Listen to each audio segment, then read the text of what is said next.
When you think of concentration camps, you instinctively think of the camps of Auschwitz, Treblinka, and the countless other concentration and extermination camps spread across Europe during World War II. But what you may not know is that these were not Germany's first concentration camps.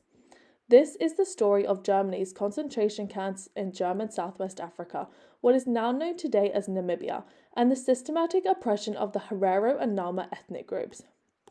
When Germans first settled in Namibia in 1884, the effects of colonialization were minimal, with colonial governor Ludwig having signed treaties of protection with indigenous people. However, as socio-economic decline in Germany began to rise and social problems such as poverty and unemployment began to increase, the Germans were inspired by the concept of Lebensraum, which is the desire for more living space.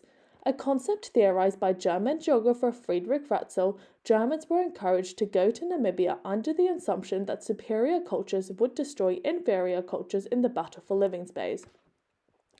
As more and more Germans began to arrive, they employed scorched earth policies, where land and cattle were systematically stolen from the indigenous people. With growing anger towards this land and cattle theft, as well as increased violence towards their people, the Herero ethnic group rose up against German rule in protest of their disempowerment, impoverishment, and political oppression. In January 1904, under the leadership of Herero chief Samuel Herero, the Herero rebelled and entered into a period of violent conflict with the Germans. With Governor Ludwig leading a mostly unsuccessful military campaign against the Herero, the government in Berlin decided to replace him with Lieutenant General Lothar von Trotha. General von Trotha was granted total military and political decision-making authority after Kaiser Wilhelm II declared Herero a threat to national security. Under the new leadership of General von Trotha, German military forces encircled the Herero at the Battle of Wartburg in August 1904. However, the Herero broke through the encirclement and retreated into the Omahaki Desert, where the German military forces pursued them until October, cutting off their food supplies and poisoning water wells, resulting in the deaths of countless Herero. German military forces could only pursue the Herero until October due to their own lack of food and water resources. Embarrassed by his failure at victory, General von Trotha issued his infamous extermination order against the Hereros on October 2, 1904.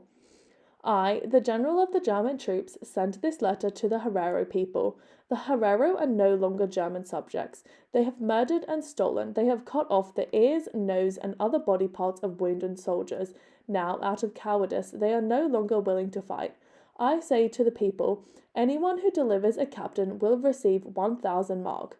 Whoever delivers Samuel will receive 5,000 mark. The Herero people must, however, leave the land. If the populace does not do this, I will force them with the cannon.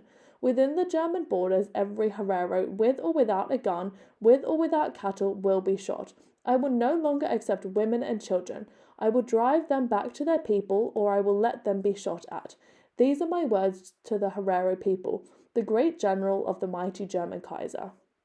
In October 1904, the Nama ethnic group, under the leadership of Nama chief Hendrik Witbooi, rebelled against German rule in support of their Herero neighbours, and they too were issued with a similar extermination order. From the end of 1904, surrendering Herero and Nama were confined in concentration camps after Berlin ordered General von Trotha to grant them mercy. It is in these concentration camps where one's identity is lost and personal freedom is taken away with immediate effect. The Herero and Nama were subjected to forced labour, where they built railroads, mined and farmed, all for the benefit of their German oppressors. They were kept starved and malnourished, only given uncooked rice to eat. They were tortured and beaten. Slowly but surely, any sense of self-worth was lost. The worst of these camps was Shark Island, a death camp located in the coastal town of Luderitz, where inmates were faced with freezing conditions for which they were not properly clothed. These camps were the site of the study of eugenics and the development of new theories of racial science through the experiments conducted by Eugen Fischer. These experiments were conducted on Herero and Nama whether they were dead or alive. The skulls of the dead were shipped off to Berlin for medical testing. By doing this, German scientists disgraced the bodies of the dead and the living, stripping away their dignity. It is these theories that became justification for white European superiority, as well as justifying the atrocities that took place against the Herero and Nama. Between 1904 to 1908, up to 70,000 Herero and up to 15,000 Nama are estimated to have died. This is equivalent to 80% of the Herero population and 50% of the Nama population. However, it is impossible to ever know the exact number of deaths.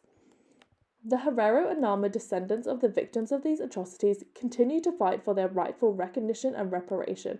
Since Namibian independence in 1990, this fight has gained momentum. However, the Namibian government relies on international aid for its economy, and Germany continues to be the biggest donor of this aid. It is only on May 28, 2021 that Germany recognized the atrocities that took place as genocide and agreed to pay $1.35 billion in reconstruction and development projects. However, Germany rejected using the term reparations in reference to this financial compensation, as it would hold Germany legally accountable for the genocide under the 1948 United Nations Convention on Genocide. This would also mean that other countries like Britain, France, and Belgium could be held legally accountable for the atrocities that took place in their own African colonies. This contributes to an ongoing debate about whether and how European colonial powers should take responsibility and make amends for atrocities that took place many generations ago. This also questions whether white Europeans need to examine more closely if and how these colonial pasts impact their own personal identities. The Herero and Nama continue to live as marginalized groups within Namibia, having been largely left out of government negotiations with Germany over recognition and reparation. They suffer from poverty, unemployment, and alcoholism, describing the overcrowded, overgrazed reserves where they live as modern-day concentration camps. This begs the question of how these groups are able to rebuild and reshape new identities when they continue to be systematically oppressed. On the other hand, the descendants of German settlers living in Namibia continue to prosper and thrive, owning the majority of arable farmland which was once stolen. They have built an elite social class who struggle to acknowledge the crimes of their ancestors. They are mostly unhappy that Germany has recognized what happened as a genocide and feel that they should not have to suffer and pay for what happened generations ago. They feel that the past should be left in the past. Namibia remains a popular tourist destination for Germans, with Shark Island having been turned into a government-run campsite. However, those holidaying to Namibia are mostly unaware of the atrocities that took place there. With no formal memorial commemorating the Namibian genocide in Germany, and only a handful of skulls having been returned to Namibia, it remains impossible for the Herero and Nama to mourn and heal from the atrocities faced by their ancestors. They continue to fight for the recognition and reparation of the genocide of their people, which they are rightly owed. This is a continued struggle for the identity for the Herero, the Nama, and the German Namibians who must find a way to live equally and harmoniously as a society. With our own Eurocentric view of concentration camps, it is easy to see how these events are rightly referred to as the forgotten first genocide of the 20th century.